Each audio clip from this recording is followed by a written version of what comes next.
so-called moving screen is actually legal in the NBA? This seemingly funny statement, however, introduces a very common NBA tactic, Varejao screen. Last March, LeBron, on the podcast Mind the Game with JJ Redick, discussed the most difficult offensive tactics to defend in the NBA, and Varejao screen was prominently among them. This type of pick and roll, in its application, is somewhat similar to a moving screen, but does not violate basketball rules, making it one of the strongest variations of the pick and roll tactic. To this day, from NBA teams like the Warriors, Lakers, and Pistons, we can see this tactic being used. So, what exactly is the Varejao tactic? What makes this tactic so effective? In this video, I will take you through the Varejao screen tactic. Before discussing this tactic, I need to briefly introduce Varejao, the Brazilian actor who was once a teammate of both LeBron and Curry. Born in Brazil in 1982, Varejao played as a center, and is one of the greatest and most accomplished basketball players in Brazilian history. In the 2004 NBA draft, Varejao was selected with the 31st pick in the second round by the Magic and then traded to the Cavaliers, where he stayed for 12 years on a team featuring the chosen one, LeBron. In the 09-10 season, Varejao, with defensive averages of 0.9 steals and 0.9 blocks per game, was named to the NBA All-Defensive Second Team, becoming another big man to make an All-Defensive team as a reserve. However, due to frequent injuries, Varejao never reached his peak form, but because of his stable performance as a reserve, the Cavaliers renewed his contract twice. In 2016, Varejao was traded by the Cavaliers and then waived by the Trailblazers, later joining the Warriors, becoming the first player in history to play for both finals opponents in the same season. That year, the Warriors lost to the Cavaliers in the finals, but he declined the championship ring offered by the Cavaliers. I can understand this decision. A veteran who spent 12 years with the Cavaliers, after being traded, sees his former team win the championship, and his pride would not allow him to accept this honor. But interestingly, in the 16-17 season, although he was waived by the Warriors mid-season, the team still awarded him a ring after winning the championship. This time he chose to accept, fulfilling his dream of winning a title. Varejao's playing style matches his nickname Brazilian actor perfectly. He is a representative figure in drawing offensive fouls in the NBA. On defense, this 211 centimeters, 120 kilograms strongman appears as fragile as a small guard, not only falling at the slightest contact but also with extremely realistic movements. Even guards weighing 30 to 40 kilograms less can knock him down. After him, although there are actors like Smart who master the art of drawing fouls, visually, they lack the impact of the Brazilian actor.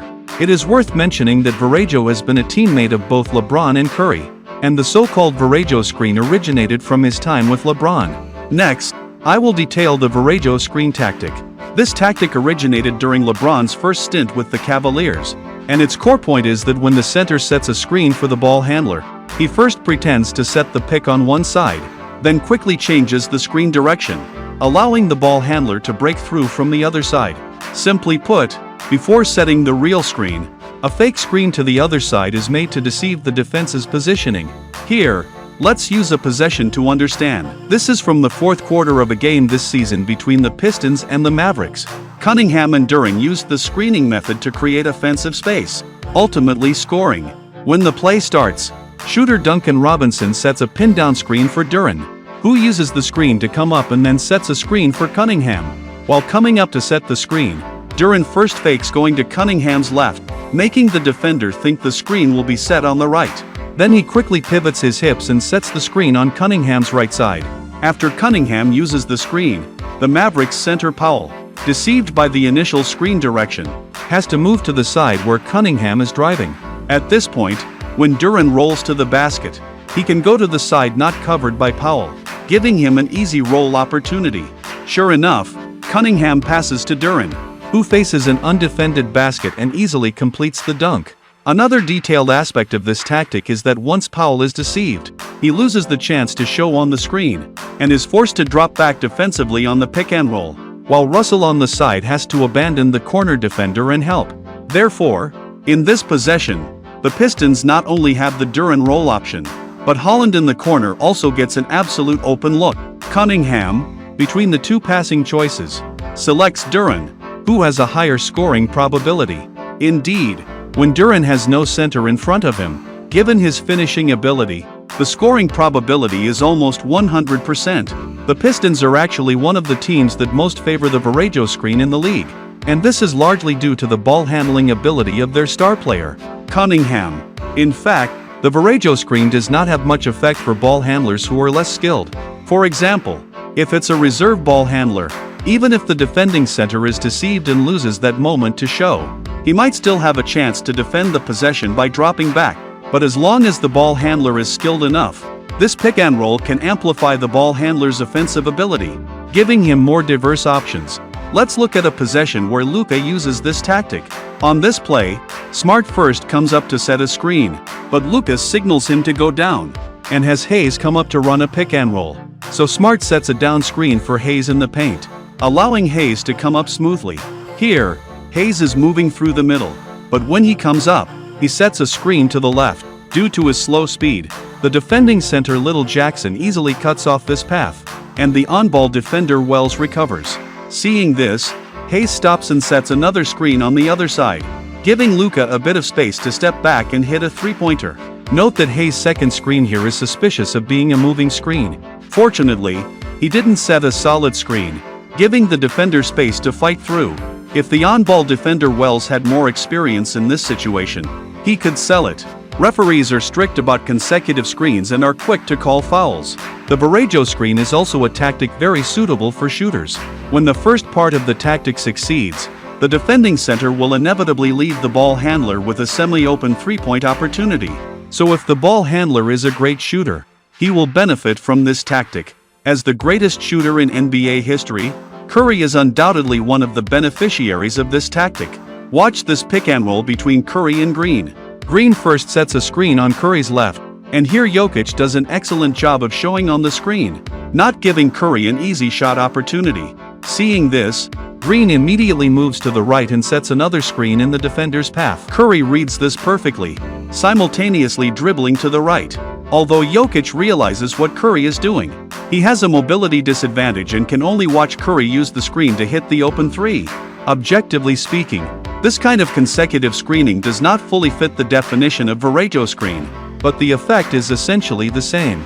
Or, this screen is an extension based on the Varejao screen, because Curry has the ability to shoot threes in tight spaces with a quick release, and his range extends to near half-court. Defending his pick and roll with Green is very painful. For this, big men in the league with slower mobility, who can't keep up with small guards, like Jokic in this possession, must have deep experience.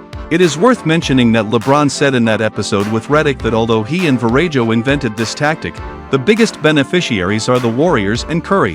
This might sound strange, but from a basketball perspective, it is very correct.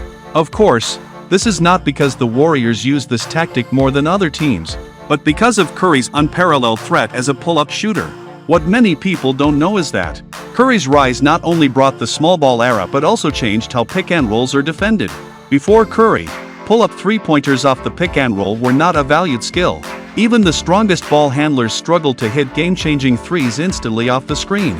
The style of play back then was slow-paced half-court offense, with an emphasis on mid-range isolation and scoring in the paint, and so-called pull-up threes were more like those from Kobe or T-Mac, step-backs or ISO dribble pull-ups. This kind of pull-up three off the pick and roll was never a mainstream strategy. Therefore, when defending the pick and roll, centers tended to prefer showing rather than switching, and could drop back more, often leaving the three-point shot open.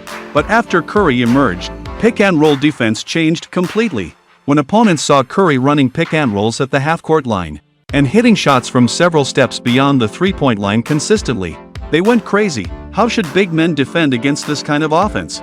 Thus, you see that after Curry appeared and reached his peak, switching on pick and rolls became increasingly frequent.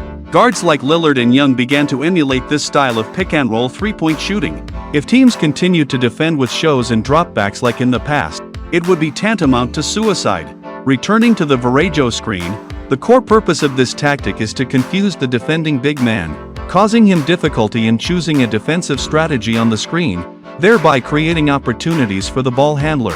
For others, like Cunningham using this tactic, The first tendency is naturally to drive to the basket. When LeBron used this tactic back then, it just gave him a few easier opportunities to attack the rim. But Curry is different. He can create separation the moment the screener engages the defender and launch a shot directly. It is undeniable that there is a natural efficiency difference between 2-point and 3-point shots. Unfortunately, a star with Curry's level of 3-point shooting accuracy has not yet appeared again. Later players like Lillard and Young only imitate the form without the essence. And after Curry ages, defenders will no longer need to rack their brains on how to stifle Curry in the pick and roll. At that point, the Varejao screen will revert to being a slightly noteworthy tactic but no longer an extremely painful one. This might be lucky for defenders, but for the audience, it might not be a good thing. Everyone, who do you think will be the next ball handler to make the Varejao screen shine?